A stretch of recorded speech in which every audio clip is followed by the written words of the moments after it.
I'm Frankie. Hi, I'm Frankie. Okay. Hi everybody. I have a helper here today. She's going to help me make some raw sprouted seed crackers. She's a great little cook and she loves to help with recipes. So this is what we're starting with.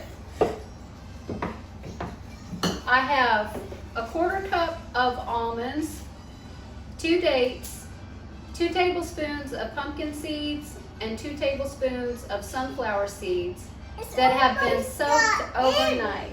Yeah. That I have soaked overnight or until you see little tails form. That means that they're fully sprouted. Okay, and I also have 3 Roma tomatoes, and we have all kinds of other seeds. We've got some flax seed, some hemp seed. What's this one? Sesame seed? Flax seeds. Sesame seed, and what's this one? Chia seed.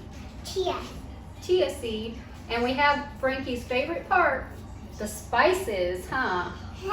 That's my favorite. That's your favorite. And I have some psyllium husk. Silly. That's my Silly husk.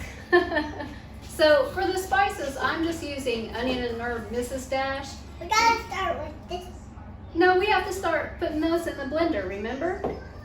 First. Okay. These. Those, yeah. We'll put, and what we're going to put into the blender is our soaked almonds, Yeah. our dates, I our got the tomatoes, our chia I seeds, got one in here. our flax seeds, and our psyllium husk. And I will write all of the amounts and the directions in the description box. You want to help put almonds in there? Okay, we're going to put all the dates. The dates are sticky. No, we'll put those in. And I will put these in. You put the almonds in? There you go. Good job. You're such a good helper. That's okay. We'll pick those up. Okay, we got all of the almonds in, and that one tried to get away, didn't he? Okay, and let's put our tomatoes in. The tomatoes. 1 tomato, 2 tomato, 3 tomato, 4.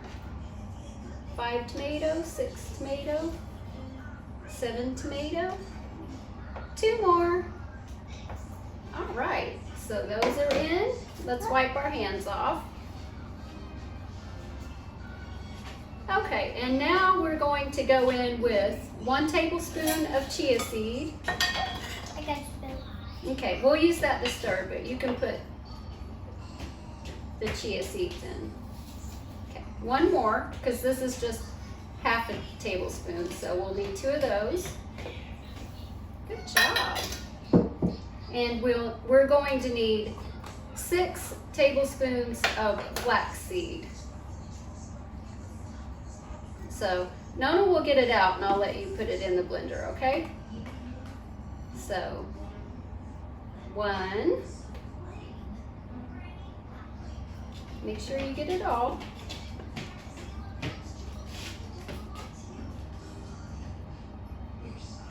2. Good job. Can you get a scoop?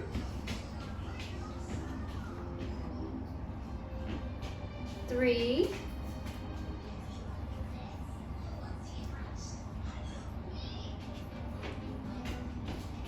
4.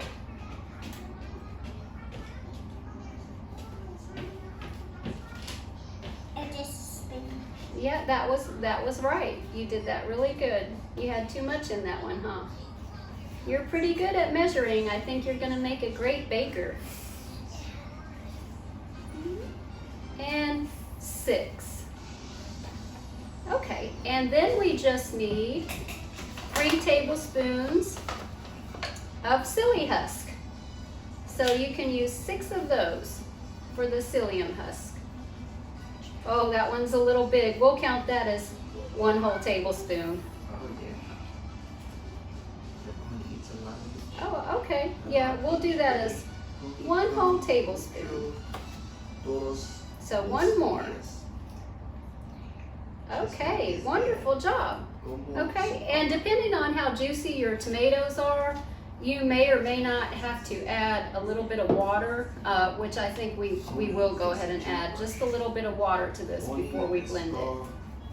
Yep. Okay, so I added about a 1/4 cup of water to that, and we're just going to put our lid on our blender and blend it up.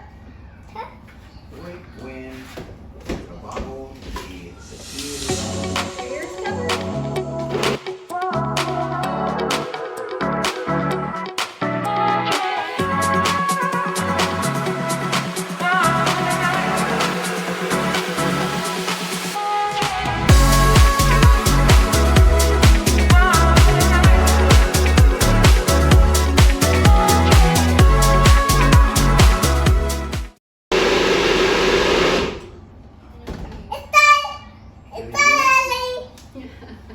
It's done, Ellie. Okay, all blended up.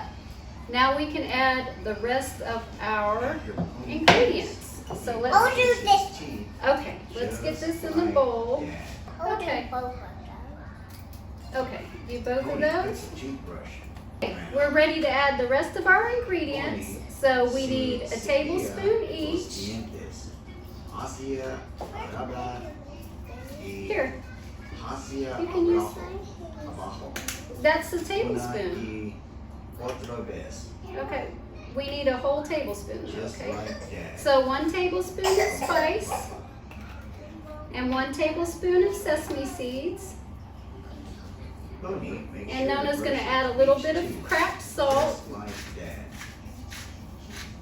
That's probably about half a teaspoon, and it's optional. You can leave it out if you want. Yep, go ahead. Do 1 more of those. I think we could use a little bit more. And I'll add our soaked pumpkin seeds and sunflower seeds right in. Okay, good job, Frank. Add it in. Are you tasting it?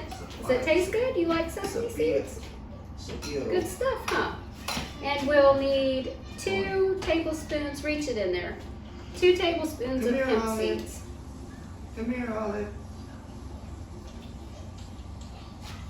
Right in there. Good job, Frankie. Such a big helper for Nona. Okay, and now all we have left to do is mix this up and put it in the dehydrator. So what I'm going to do is just lay this out in the dehydrator on parchment paper, and I will let it dehydrate on the first side for about 3 hours, and then I'll score it and turn it over and dehydrate it for about another 24 hours. Is it tasty? Is it good? You want to give it a stir? It's kind of tough. You gotta use your muscles. Hold the bowl and oh yeah, good job. Hold the bowl and use your muscles. Good job, Frankie. Okay, that's looking beautiful. Good job. Thanks for helping. You've been a really good helper. Can you say bye, everybody? Bye, everybody. Say mwah.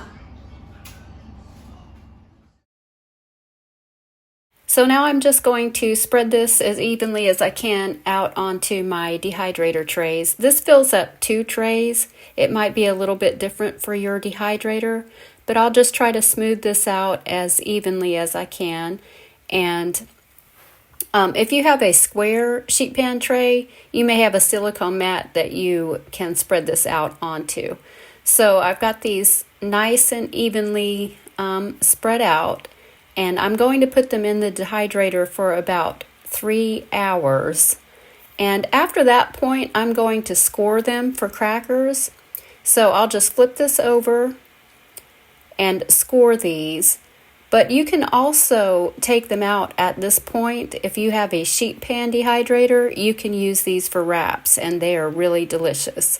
So, and if you have a round one like mine, you can just use a full piece of parchment paper. It will still dehydrate like that, and you can make round tortillas. So those are also good. So these will just go back into the dehydrator for 24 hours, and they should be ready at that point. Okay, so it's been about 24 hours, and I have had these in the dehydrator, and I've switched the trays around a couple times just to make sure that they evenly dehydrate. I don't know if anybody else still has this round dehydrator from the 90s. Don't laugh. It has really served me well. I think my husband bought this for me when the boys were just toddlers, and that had to have been probably around the mid 90s when there was an infomercial for it. But, you know, I'm just the type of person, if it's still working, I'm not going to get rid of it, right? I mean, no sense in putting all this plastic in the trash. And it has, I think, 7 or 8 trays. You can really do a lot with it. It's been a really good dehydrator. But the point to that ramble is just that your dehydrator may vary a little bit. You may have a newer one that does it a little bit quicker because it might have a fan with airflow. This older one and a lot of the older dehydrators don't have really any kind of a fan. It's just kind of a low temperature heater coil that heats the food. So anyway, this is what it looks like after about 24 hours. And you can see where I have scored it. It started to just break itself apart. So just break them apart. And if you didn't score it, if you have it in a flat sheet, that's fine too. They will just easily just snap apart to whatever size that you want to make them. So I'm just going to snap these apart. And I didn't get it like super evenly spread out. Frankie and I did our best, and I think we did pretty good. But some of them are a little bit thicker than others, but that's okay. I don't mind. And you can see I've already tried a couple, and they are delicious. So I'm just going to break these apart really quick, and I'm going to pop them back in the dehydrator for just a few minutes while I make a dip to eat with them. So you can call this a raw hummus. You can call it a cauliflower dip. It's kind of like a hummus, but no chickpeas. Now, you can make a raw chickpea hummus with sprouted chickpeas. I haven't had time to do that this week. So we're going with a cauliflower hummus. So in my blender, I just have some frozen rice cauliflower, 2 cloves of garlic, a little bit of turmeric, black pepper. I have about 2 tablespoons of tahini and the juice of 1 lemon. And I'm just going to blend that up and plate up my crackers, and we will give it a try. Okay, I think it's time to get these plated up and give it a try. This cauliflower hummus turned out delicious. I will leave the recipe that I used in the description. It's kind of just one of those winging it recipes. Turned out really good though, so I'll leave it there. And I think it's going to be really, really good with these crackers. So I'll plate these all up, and I'll see if Mr. Tony would like to try one too. Too bad little Franks isn't here, because I'm pretty sure she'd love this. She highly approved of the raw cracker dough. She ate some of that and said it was really good. So I think she'd like the crunchy crackers too. Okay, let's give this a try. I'm going to take a little broken piece here. And this dip, it turned out so creamy too. It turned out really creamy. It's really nice. I did end up adding a little bit of water to it. And I just topped it with some extra spices and some fresh cilantro.